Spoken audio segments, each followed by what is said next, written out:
Welcome to icon politics. నేను హరిత. కూటమి ప్రభుత్వం అధికారంలోకి వచ్చి 6 నెలలు గడుస్తున్నా ఇంకా హామీలు సూపర్ సిక్స్ పేరుతో ప్రకటించిన హామీలు ప్రజల వరకు ఎంతవరకు వెళ్ళాయి అనేది చూస్తే ఒకసారి ప్రజలకి డైరెక్ట్ గా అందింది మాత్రం సిలిండర్ పథకం. అలాగే ఈ పెన్షన్లు మాత్రం ఈ రెండు పథకాలే డైరెక్ట్ గా ప్రజల్లోకి వెళ్ళినాయి. ఇంకా ఉచిత బస్సు, మహిళకి 1500, ఇంకా తల్లికి వందనం పేరుతో 15,000 ఇస్తానన్నాడు, అది ఇవ్వలేదు. దీని మీద యాంకర్ శ్యామల కూడా, సారీ, వైఎస్ఆర్సీపీ అధికార ప్రతినిధి శ్యామల గారు కూడా రీసెంట్ గా ఒక ప్రెస్ మీట్ లో కూడా మాట్లాడారు. అయితే దీనికి సంబంధించి నిజంగా వాస్తవానికి చూసినట్టయితే ఈ రెండు పథకాలే సూపర్ సిక్స్ లో ప్రజల్లోకి వెళ్ళినాయి. మరి అయితే వీళ్ళ కాన్సన్ట్రేషన్ అంతా కూడా అభివృద్ధి మీదే పెట్టారు. కానీ ఆ, మధ్యతరగతి పేదరికంలో ఉన్న వాళ్ళు ఎవరైతే ఎదురు చూస్తున్న పథకాలు ఇవి. మరి ఆ పథకాలు ఎప్పుడు అమలు చేస్తారు, ఇవన్నీ ఎప్పటికి అవుతాయి? మాకు ఈ పాటికి జగన్ వచ్చి ఉంటే 18,000 మా అకౌంట్ లో వేసేసేవాడు, 15,000 ఆటో కార్మికులకు వచ్చేసేయి. ఇలా ఇలాంటి ఒక వ్యతిరేకత ఇప్పుడిప్పుడే స్టార్ట్ అవుతుంది మరి కూటమి ప్రభుత్వం మీద. సో దీనికి సంబంధించి అసలు అడ్సుమిల్ శ్రీనివాస్ గారు ఏమంటారో అడిగి తెలుసుకుందాం. నమస్తే సార్. నమస్తే అండి. సార్, దీని మీద మీ కామెంట్ ఏంటి సార్? మీ అభిప్రాయం ఏంటి? ఇప్పుడు వాళ్ళు అనుకోవడంలో తప్పులేదండి. జగన్ వచ్చేస్తే మళ్ళీ కంటిన్యూగా బటన్ నొక్కేతుడు, అందరికీ కాకపోయినా కొందరికన్నా పడిపోదని చెప్పేసి వాళ్ళు అనుకుంటారు. అందరికీ ఎప్పుడు పడలేదు అతను వేసినాయి. అతను బటన్ నొక్కినప్పుడు అందరికీ డబ్బులు ఎప్పుడు పడలేదండి. ఆ పడిన వాళ్ళు ఉంటారు కదా, వాళ్ళకి అనిపిస్తుంది జగన్ మళ్ళీ వచ్చేసి ఉంటే ఆ డబ్బులన్నీ మన దగ్గర పడి. వాళ్ళందరూ కూడా పచ్చి జగన్ ప్రేమికులు ఉంటారు అందులో. మళ్ళీ జగన్ వస్తే ఆ డబ్బులు పడిపోరు కానీ మీ ఇల్లు లాగేసుకుందని చెప్పాలి వీళ్ళు. టీడీపీ వాళ్ళు చెప్పడం చేత కావట్లేదు వీళ్ళకి.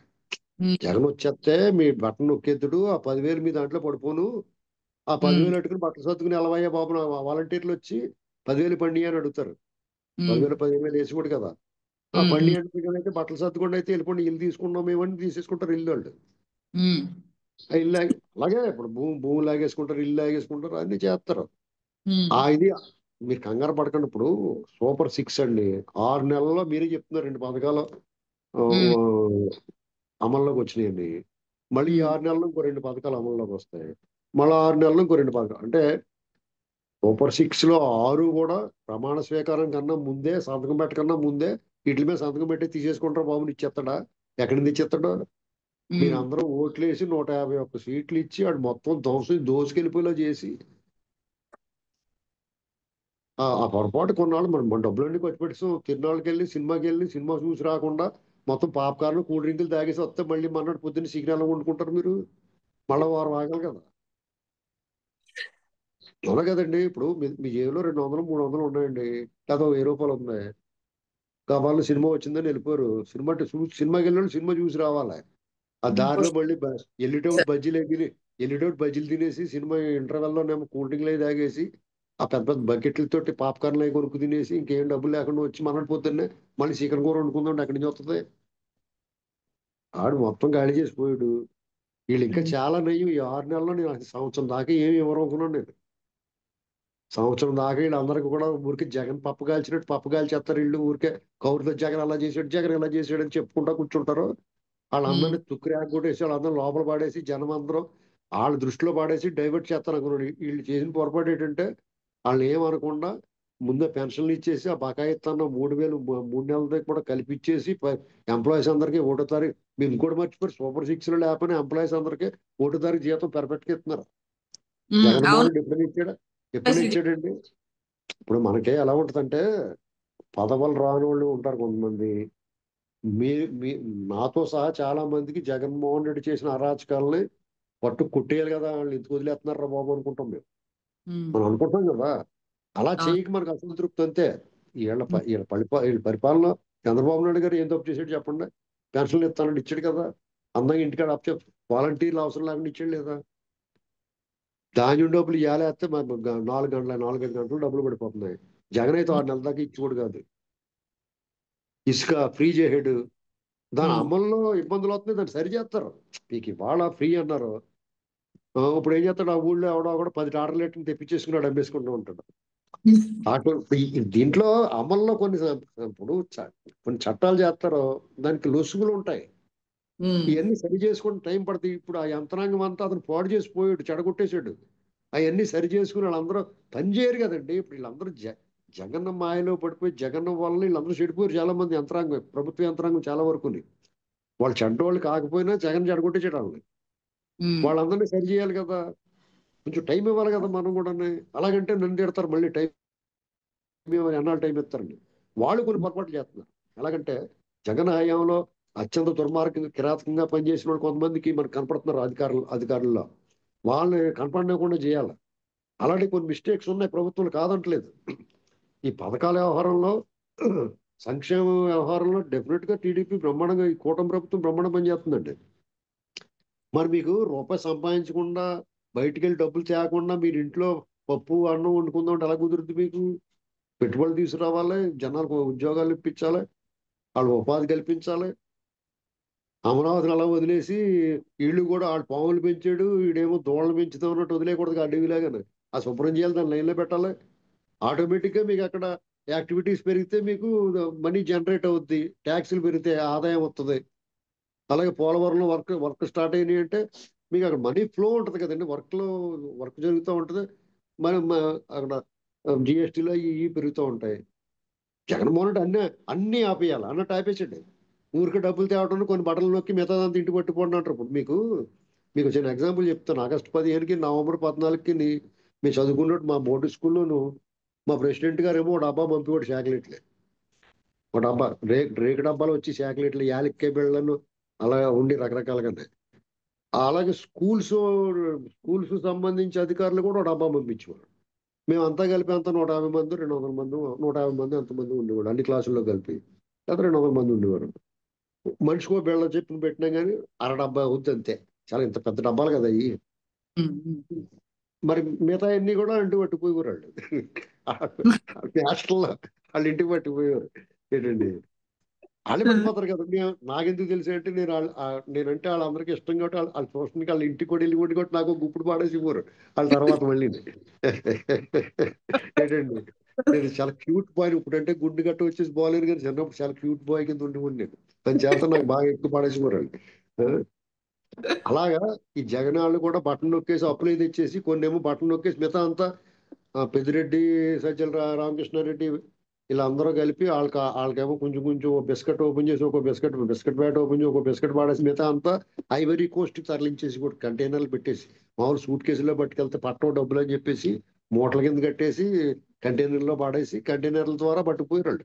కొత్త ట్రెండ్ ఏంటంటే ఇప్పుడు ఇది వరకు సూట్ కేసులు పట్టుకెళ్ళి రిగ్జిన్ బ్యాగులోను, సూట్ కేసులోను, గోల్డ్ సంచులు పట్టుకెళ్ళి డబ్బులు. ఇప్పుడు ఏకంగా కంటైనర్లు. ఇవన్నీ దోసేసి అతను పెద్ద పెద్ద వ్యాపారాలు, మెడికల్ కాలేజీలు, మొబైల్ షాపులు, ఈ ప్రపంచం అంతా జగన్మోహన్ రెడ్డి విస్తరించేసాడు. ఒంటి మీద తామర వస్తుంది. తామర అంటే తెలుసా మీకు? చర్మం మీద చర్మ వ్యాధి ఒక చోట ఉమ్. వచ్చి ఒళ్ళంతా పాకేసినట్టు ఈ ప్రపంచం అంతా పాకేసాడు అతను, అమీబాలాగా. అలా చేయటం వీళ్ళకి లేదు, ఎందుకంటే మొత్తం నాకేసిపోయాడు. వీళ్ళు ఆ పని చేయట్లేదు కదా శుభ్రంగా. పైగా అతను సగం చేసి వదిలేసి పెంట పెట్టేసి ఏం చేయాలో అర్థం అని పడితే రుషికొండ ప్యాలెస్ ఇలాంటి వాళ్ళకి అర్థం అవట్లేదు ఏం చేయాలో అండి. ఏం చేస్తే ఏమవుద్దో దాని మీద అంత డబ్బు పెట్టేసి దాని మీద రూపాయి ఆదాయం రప్పించాలని చూస్తున్నారు. ఎలాగొస్తుందో అర్థం అవట్లేదు. అంత కన్ఫ్యూజ్ చేసిపోయాడు అతను. నేను అందుకుని ఉప్పు చేపలకి వాటికి వీటికి ఇచ్చేయండి, వాళ్ళు అమ్ముకుంటూ ఉంటారు, దాని ఎగ్జిబిషన్ టికెట్ పెట్టండి బాబు అని చెప్తే వాళ్ళకి అర్థం అవట్లేదు. వాళ్ళు రెండు రకాల ప్రయోజనం ఉంటుంది. ఆ రుషికొండ ప్యాలెస్ ని ఒక మ్యూజియం కింద చేసేయాలి.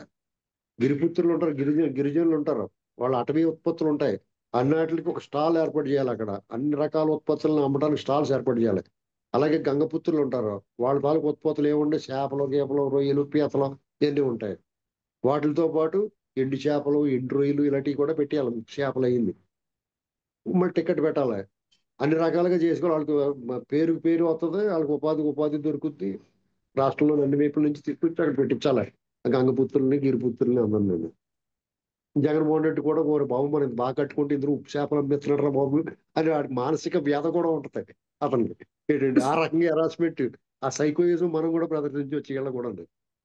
వీళ్ళు ప్రదర్శించలేదు. వీళ్ళేమో అలాంటి ప్రదర్శించలేరు, ఎవరేమనుకుంటారో అని ఆలోచిస్తారు వీళ్ళు. వీళ్ళు భయం. అతనైతే ఖచ్చితంగా అలా చేస్తారు. ప్రజావేదిక చూడండి ఎలా కూలగొట్టేసాడో, అందులో కూర్చుని ఇది ఉమ్. రేపు పొద్దున్న అలా కూలగొట్టేమన్నాడు. అలా ఎవరన్నా చెప్తాడండి అలాగా? ఉమ్, ఆ టైపు మరి కొంచెం వ్యత్యాసం ఉంటుంది. ఇప్పుడు మాట్లాడి వాళ్ళందరూ కూడా పథకాలు రావట్లేదు, లేకపోతే రావట్లేదు, రావయ్యా ఏంటైతేని అని చెప్పాలి. వీళ్ళు చెప్పట్లేదు. వీళ్ళు 6 నెలలు చెప్పలే. ఎక్కడి నుంచి వస్తారు? 6 నెలల్లో మొత్తం అన్ని ఎక్కడి నుంచి వస్తారో బుద్ధి లేదా మీకు అని అడగాలండి. యాక్చువల్ ఉమ్, గానే వాళ్ళు కొంచెం ప్రజలకు వివరిస్తారు కాబట్టి ఆ మాట 6 నెలలు ఎక్కడి నుంచి వచ్చేస్తాయండి? మన బుద్ధి జ్ఞానం ఉండాలా? రాష్ట్రాన్ని సర్వనాశనం చేసి మొత్తం నాకేసాడు, దోసుకెళ్ళిపోయాడు, ఏమి లేదు రూపాయలు తెలిసిన తర్వాత కూడా ఉమ్, వస్తాయి ఇలాగ వస్తాయంటే అయితే వెళ్ళి వాళ్ళు ఇంటికి వెళ్ళి కూర్చోని చెప్పాలి. వీళ్ళందరూ కూడా నువ్వు వచ్చి ఉమ్, ఉంటే, జగన్ వచ్చి ఉంటే మాకు వస్తాయి అనుకున్న వాళ్ళందరూ కూడా జగన్ ఇంటికి వెళ్ళి ఉమ్. కూర్చోమనండి. నువ్వు చెప్తాడు రావయ్య బాగా. బాబు అని, నువ్వు రావయ్య బాబు అని. బయటకు వస్తే లోపల హెత్తరు ఆడికి భయం చచ్చిపోతున్నాడు, అడిలిపోతున్నాడు. ఉమ్, తనకే రేపు మాపు చూడండి వరుస పెట్టి ఇప్పుడు వీళ్ళు రాష్ట్రాన్ని గాడిలో పెట్టి ఈ పడవకి చిల్లులు పెట్టేసి పోయాడండి. ఒక చిల్లు పూడుతుంటే ఒక చింట్లోంచి నీళ్ళు వచ్చేస్తున్నాయి. అవన్నీ పూడ్చుకోండి. ఇప్పుడు బుర్ర పెట్టి ఆలోచించాలి. ఎవరికాడు మన స్వార్థంతో వెళ్ళిపోతే ఉమ్, మనం ఇప్పుడు రాష్ట్రంలో ఈ స్వార్థంతో ఆలోచించబట్టి జగన్ లాంటి అరాచకవాదులకి స్థానం దక్కుతుంది.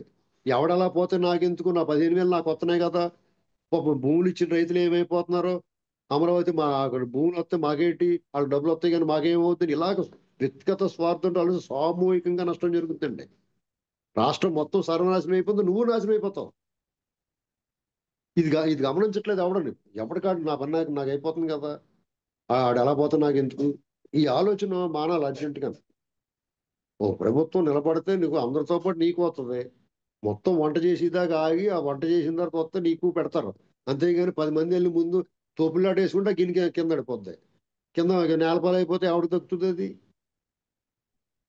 వాళ్ళు చేయనివ్వాలి కదా కనీసం. మన ఇంతమంది ఘన విజయం సాధించి ఏరి కోరి తెచ్చుకున్న అవతలని తరివేశాం. వీళ్ళ పట్ల ప్రేమ అభిమానం సగమే ఉంది, మిగతా సగం కూడా ఓరి బాబు ఇటు దెయ్యుండ్రా బాబు అని ఆడి భయానికి మనం గెలిపించాం. మళ్ళా వీళ్ళని విమర్శించి వీళ్ళని తిట్టి కొట్టి వీళ్ళని ఇబ్బంది పెట్టి కొన్ని తప్పులు చేస్తారు డెఫినెట్గానే. మీకు ఇంతటి విజయం సాధించిన తర్వాత మానవ మాతృడికి ఎవరికైనా సరే కొంచెం గర్వం వస్తుంది. మానవ జనమిత్రుడు ఎవడైనా సరే మనం చాలా గొప్పవాళ్ళు అనుకుంటాడు. అది సహజం, సహజంగా జరిగే ప్రక్రియ. దాన్ని మనం మరి బాబుకి జాగ్రత్త చూసుకుంటారు బాబు, కళ్ళు మూసిపోయి ఉండకండి అని చెప్పాలి. అంతవరకు వాళ్ళు తెలుసుకుంటారు. ఆ విజయం తాలూకు ఆ ఉత్సాహాన్ని, ఆ పచ్చి చారణ ఆరనివ్వకుండా వాళ్ళు చూసుకుంటారు. ఎక్కువగా మరి పదవి పోతే ఎక్కువ ఇబ్బంది పడి దాళ్లే కదా. ఇప్పుడు మనం ఏముంది ఎక్కడికైనా పారిపోతాం. మనతో ఉమ్. ఏముంది ఎక్కడికో చోట దాక్కుండా పోతాం, ఏదో ఆస్తులు ఉంటే అమ్మేసి పోతాం, మనకేం పర్లేదు. కానీ వాళ్ళకి ఏమవుద్ది, మీకు ఒక్కసారి ఆ హోదాని పదవిని ఆ ప్రోటోకాల్ని ఆ సౌండ్ శాల్యూట్లు బూట్లు శబ్దంతో శాల్యూట్లని ఇవన్నీ అలవాటు పడిన తర్వాత వాళ్ళు అది లేకపోతే వాళ్ళు నిద్రడతారు. జగన్మోహన్ రెడ్డికి అందుకుని నిద్ర అడతలేదంట. 10 మందిని పెట్టుకుని ఆ బూట్ల శబ్దం శాల్యూట్లు చేయించుకుంటున్నాడంట ఇంటికాడ. ఆ రూమ్ అవతల, రూమ్ అతను పడుకున్న గది అవతల అతను నిద్ర పట్టక ప్రతి అరగంటకి గంటకని పోలీసు వాళ్ళు అందరూ కూడా ఆ టైపు వాళ్ళు కమాండ్ అలాంటి వాళ్ళు ప్రైవేట్ సైన్యాన్ని పెట్టుకుని వాళ్ళందరూ బూట్లతో సౌండ్ చేసి శాల్యూట్ అని చెప్తున్నారంట. అప్పుడు నిద్ర అవుతున్నాడు, లేకపోతే నిద్ర పడతలేదంట అతనికి. ఇది జోలవాడ. అలవాటైపోయిన తర్వాత ఇది అలవాటైపోయిన తర్వాత తర్వాత మళ్ళీ అతను ఎప్పుడు హెలికాప్టర్లో తిరిగివాడు కాదు. చెంబట్టుకి వెళ్ళినా కానీ హెలికాప్టర్ మీద వెళ్ళివాడు అతను. అంచేత ఆ హెలికాప్టర్ సౌండ్ ఎడుతున్నారంట. అప్పటికి డెలివరీ అవుతుంది అతనికి బాత్రూమ్కి వెళ్తేనే. ఇలాంటివన్నీ ఇలా తప్పదండి. ఎందుకంటే ఇది మనకి హాస్యం కింద జోక్ కింద అనిపిస్తుంది కానీ అది నిజాలు అయ్యింది. మనకు వాళ్ళు బయటకు ఒక రకంగా కనిపిస్తారు, లోపల వాళ్ళకి మానసిక వేదన ఇప్పుడు పదవి పోయిన తర్వాత వాళ్ళు చాలా వర్రీ అయిపోతారు. మీరు ఏదో అనుకుంటున్నారు. పదవి అనిపించి దాన్ని శాశ్వతంగా ఉండాలని కోరుకుని వాళ్ళు ఏం చేస్తారు, ఆ శాశ్వతం కావాలని కొంతమంది మార్గాలు వేరే ఉంటాయి. అది శాశ్వతం కావాలండి. ఒక్కొక్కడు దౌర్జన్యం చేస్తాడు, దుర్మార్గం చేస్తాడు, అహంకారపూర్తిగా వ్యవహరిస్తాడు. ఒక్కొక్కడేమో ప్రజలకు మరీ వంగి దండాలు పెడతారు. ప్రజల పట్ల బాధ్యతగా ఉండాలనుకుంటారు. అందులో చంద్రబాబు గారు ముందు ఉంటాడు. కానీ ఆయనకి కూడా ప్రజలు శాశ్వతంగా ఇవ్వట్లేదు, ఎప్పుడు కంటిన్యూగానే మధ్య మధ్యలో బ్రేక్ ఇస్తున్నారు, ఇంటర్వెల్ ఇస్తున్నారు ఆయనకి. అలాగే కేసీఆర్ గారు లాంటి వాళ్ళు కూడా శాశ్వతంగా ఉండిపోవాలనుకున్నారు. ఉండిపోయాడా? జగన్ ఏమన్నా 30 ఏళ్ళు ఉంటాను ఉండిపోయాడా? ఈ విషయంలో మాట మనం మోడీ గారిని మెచ్చుకోవాలా. ఆ ఏం మంత్రం దోలు తీర్చేసినా కానీ జనాలకు ఓట్లు మళ్ళీ వాళ్ళకి వేస్తున్నారు. ఆ టెక్నిక్ నేర్చుకోవాలి ఎవరన్నాను ఈ దేశంలోని ఎలక్షనీరింగ్ లోని. ఏమైనా చేసేవాళ్ళు వాళ్ళే ఉన్నారు. దాన్ని అదొక పాఠం, కేస్ స్టడీ. బీజేపీ మోడీ గారు వాళ్ళ యంత్రాంగం, వాళ్ళ మంత్రాంగం, ఎన్నికల రాజకీయం అనేటువంటిది ఒక కేస్ స్టడీ. ఈ దేశంలోని ప్రతి రాజకీయ పార్టీ వాళ్ళ దగ్గర నుంచి నేర్చుకోవాలి. ఎందుకంటే వాళ్ళు రావడమే నోట్ల రద్దు చేసి దోలు తీర్చి బేడ మిగిల్చారు మనకి. అయినా సరే చాలా మంది నలిగిపోయారు. అయినా మళ్ళా వాళ్ళకి ఎంచుకున్నారా? మళ్ళీ జిఎస్టీ పెంచేసి నడిమి కొట్టేశారు. కరోనా వచ్చినప్పుడు వాళ్ళు చేసిన దుర్మార్గం ఎవడ చేయలేదు. అసలు దుర్మార్గం అంటే వాళ్ళు ఏమి హాని చేయగలదు, వాళ్ళు ఏమీ చేయకపోవడమే దుర్మార్గం. మళ్ళీ ఎంచుకున్నారు లేదా వాళ్ళని? ప్రతి రోజు తిడతాం, విమర్శిస్తాం వాళ్ళని. కానీ ఎందుకు వెళ్తున్నారు? మెజారిటీ ప్రజలు ఎంచుకుంటేనే కదా గెలుస్తారు వాళ్ళు. వాళ్ళ రాజకీయం ఎక్కడెక్కడ ఏ స్టేట్లో ఎలా ఉండాలి, ఎవరిని దారిలో తెచ్చుకోవాలి, ఎవరిని లైన్లో పెట్టాలి, ఎవరిని లోపల పెట్టాలి, ఎవరిని బయటకు వదలాలి, ఇవన్నీ ప్లాన్ చేసుకుంటూ ఉంటారు. కోర్టు తీర్పులు చూడండి, కోల్డ్ స్టోరేజ్లోకి వెళ్ళిపోతే రావు బయటికి. మనం ఇన్ని మాటలు మాట్లాడుతున్నాం. చంద్రబాబు నాయుడు గారి మీద కేసు ఉంది 17A. ఆ తీర్పు ఎందుకు రాలేదు? దాని గురించి ఎవరు ప్రశ్నించట్లా. అసలు ఇలాంటివన్నీ చాలా ఉంటాయండి. ఎందుకంటే వాళ్ళ సమస్యలు వాళ్ళకి లేవా? ఇప్పుడు చంద్రబాబు నాయుడు గారు జైల్లో పెట్టారు, ఆయన అధికారంలోకి వచ్చాడు, టకాలమని కేసు తీసేసుకోవచ్చు కదా. నా కేసు తీయలేదు, మమ్మల్ని ఇంకా కేసుకి వెళ్తున్నాం, చాలా మంది బాధపడుతున్నారు. మరి చంద్రబాబు నాయుడు గారు కేసు ఎందుకు పోలేదు? ఆయన ఎవరిని అడుగుతున్నారు, మీ కేసు తీసేసుకోలేదట మీరు అని? తీసేసుకోవడం కుదరదండి, మన ఇష్టం కాదు. ఓళ్ళ లింకులు కుక్క లింకుల్లాగా అలా పడి ఉంటాయి అన్ని. చేత ఊరికే మనం అవి చేయలేదు ఇది చేయలేదు అంటుప్పుడు నేనే సమర్థించట్లేదు. వాళ్ళు చేసి తప్పులు వాళ్ళు చేస్తున్నారు. కొంతమంది ఎమ్మెల్యేలు బరిదెగించి వ్యవహరిస్తున్నారు. దాన్ని అదుపు చేసుకోవాలి, పార్టీ చేసుకుంటుంది. వాళ్ళు చేసేసుకుంటున్నారు ఆల్రెడీ, మనకు తెలియదు కదా.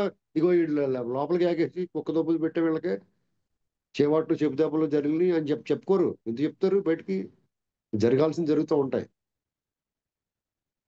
ఓపిక అవసరం అండి. 5 ఏళ్లు భరించాం అరాచకాన్ని. 6 నెలలకి మీరు చాలట్లేదు మీకు ఎంతసేపుని? వీళ్ళు అంత చిన్న గీత ముందు పెద్ద గీత అని అందుకంటారు. వీళ్ళు అంతకన్నా అరాచకం చేస్తే బాబు జగనే మంచోడు అనిపించేలా చేసుంటే వీళ్ళు బాగుంటుంది అనమాట. అంతే కదా? ఏంటండి?